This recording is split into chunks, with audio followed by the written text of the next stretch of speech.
As a deer hunter, I want to know all I can about America's favorite big game animal. That's why I became a deer farmer.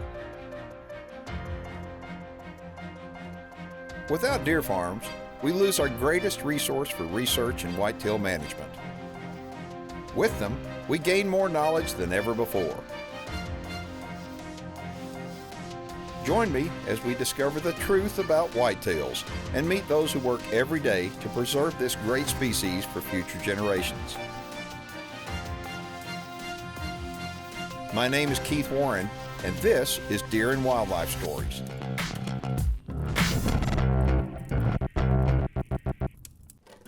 When I got in the deer industry years ago, I had a lot to learn.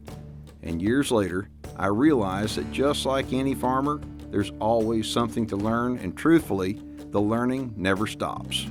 Back when I got started in deer farming, I remember wanting to surround myself with the smartest and most successful deer farmers around, and I did. Many of those farmers have appeared on our shows over the years. As I've traveled to these farms and I've gotten to know more people in the deer farming industry, I kept hearing about what some people call the Dream Team. This Dream Team was actually two men that specialized in reproduction of white-tailed deer, and they've been known as leaders in this industry now for more than 2 decades. In the deer industry, when you hear of Southern Veterinary Services, those in the know think of these guys. Today we catch up with the Dream Team, and it's just another day on the job for Dr. Greg Stewart and Dr. Stan Wojciechowski. On this part of the show, I'll introduce you to the Dream Team of Southern Veterinary Services as they prepare for work on a deer farm in South Texas. Greg Stewart was my AI vet in Oklahoma. He's done a great job for me up there, but more than that, as a DBC Executive Director, Greg has helped me with all kinds of contacts about CWD live testing and everything across the nation. He gives back to our industry, and our industry is a lot better off for people like Greg Stewart that give back with their heart. Southern Veterinary Services is a concept, and the concept is overall wellness and reproduction for white-tailed deer and small ruminants. And so that concept includes semen collection and freezing, embryo transfer, laparoscopic artificial insemination, transcervical artificial insemination. Southern Veterinary Services came into being in the 1980s. And we've been involved in reproduction in small ruminants for a number of years, going back to the 90s of the last century. And someone's asked the question, how many times have we stuck a laparoscope into an animal to either implant an embryo or to laparoscopically inseminate them? And Dr. Wojciechowski and I lost count a while back at about 100,000. So there's a fairly strong depth of experience in the two of us working together. If you'd like to access our veterinary practice, if you'll go to www.southernvet.co, you'll find a lot of educational resources there. You'll also find a new client information form. You can tell us what your interests are, how you would like to engage us, and so forth, and we'll contact you and begin to build a relationship. We hope that relationship lasts as long as some of the ones that we have now. Deer and Wildlife Stories is brought to you by Record Rack Deer Feed, the North American Deer Farmers Association, New Dart, the North American Deer Registry, Beam Fence Company, WinATexasDeerFarm.com, Dr. Ray Favero's Whitetail Genetics, Headgear LLC, Superior Milk Replacer, Newport Laboratories, Advanced Deer Genetics, Whitetail Supplies, and by Keith Warren's Texas Hidden Springs Ranch. Closed captioning is brought to you by 7 Seas Whitetails. Now it's time for the Beam Fence Minute. As a landowner, one of the things that a lot of guys have problems with is having a fence that's properly spliced together. I'm Mark Beam from Beam Fence Company. Let me show you how we splice wire together. Over the years, we've tried different ways of splicing wire together. We found out that the Nyco Press crimp works the best for us.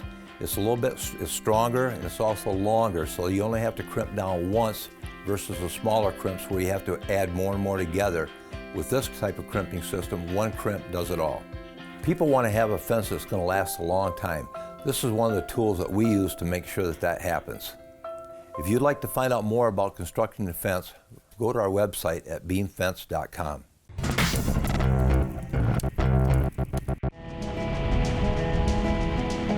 Today, Dr. Bachowski and I are at the Cross Ranch, and it's a little bit south of Hondo, and we're breeding some deer for one of our clients. And it's important for us to have relationships with our clients so that they can call us and we have availability, and anytime we can help them with a problem. So today is laparoscopic artificial insemination, and what that is we have used a combination of hormones to synchronize the females that we're breeding today. And pulled the CEDAR device, the controlled intravaginal drug delivery device, so that each one of these girls can all be bred within about an hour or so of the other. So today is about getting mamas pregnant. It's about trying to get proper number of babies. It's about efficient use of semen coming from Dr. Bachowski's lab. This procedure doesn't take but about 3 minutes per deer once they get inside the hospital. What's unique about Southern Veterinary Services is that building right there. It's a hospital. It's a mobile hospital that they can do any type of artificial insemination at any type of facility. So it could be 10 degrees below zero, and they've got a heater and all, or it could be 90 degrees like it is sometimes in South Texas. It's got air conditioning. So it only takes about 3 minutes once the deer moves inside the hospital. And when it comes out, what's going to happen is they're going to take the deer, they're going to take it while it's sedated, put it back in the pens, reverse it. It'll wake up in a few minutes. It'll never know it was bred. I tell people this is kind of like a football game. In other words, it's time sensitive. You have to get it done at the right time. Every one of the people that is here has got a certain position that they're going to play, and in order to be organized, they don't change. When you're assigned a position, you keep that position the entire game, if you will.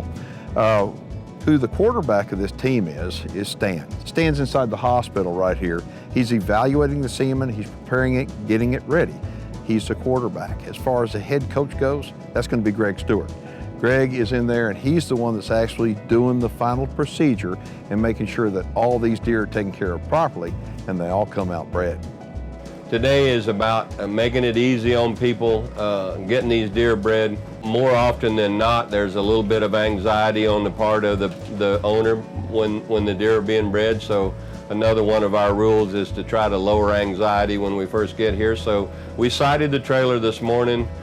We dropped the leveling jacks, leveled the trailer up, and it makes everything stable just like it was built here. Well, when we get the doe ready to be inseminated, we'll pull the semen out of the liquid nitrogen tank.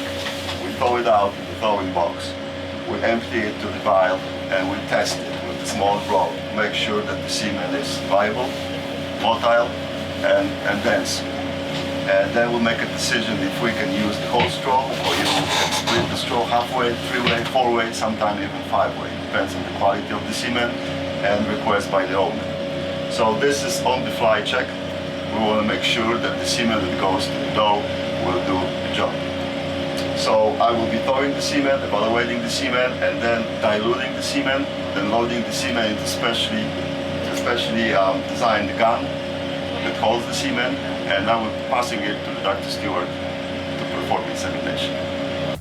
Dr. Stewart and Dr. Wachowski make this delicate procedure look like a walk in the park, much like you would expect two specialized medical professionals that have worked together for so many years. Seems like in no time, these deer were finished, and the result of this laparoscopic breeding will benefit the rancher for many years to come. Procedures like this are commonplace for the dream team of Southern Veterinary Services, and their clients simply can't say enough good about them. For more information about Southern Veterinary Services, you can log on to their website or you can give them a call. And when we get finished, we'll wipe down everything, disinfect everything, put the tools in the autoclave, and head to the next place. All right, Gene is from Texas, says, I'm wondering if you can tell me why in the world, when a deer farm has a case of CWD, do they kill all the animals? It seems crazy to me. If there's going to be any advances in research, why don't they let them live and observe them? Gene, that is a great question. You know, I've been wondering that myself. It seems like CWD, or chronic wasting disease, is something that everybody is scared about. But the only way that we're going to learn about the true effects of chronic wasting disease is to study the animals that have chronic wasting disease. And when the experts, so-called experts, go and annihilate all the animals that are exposed to CWD, it, in my opinion, it destroys a lot of obvious things that we could have for research. And so that's a real good question, and I wish that somebody out there could answer that question. If you can answer the question, shoot me an email and I'll share it with Gene and everybody else. Gene, great question. Thanks for sending it. If you have any questions or comments about today's show, make sure and send me an email and I'll get right back to you. If you'd like more information on deer farming in general, make sure and contact the North American Deer Farmers Association.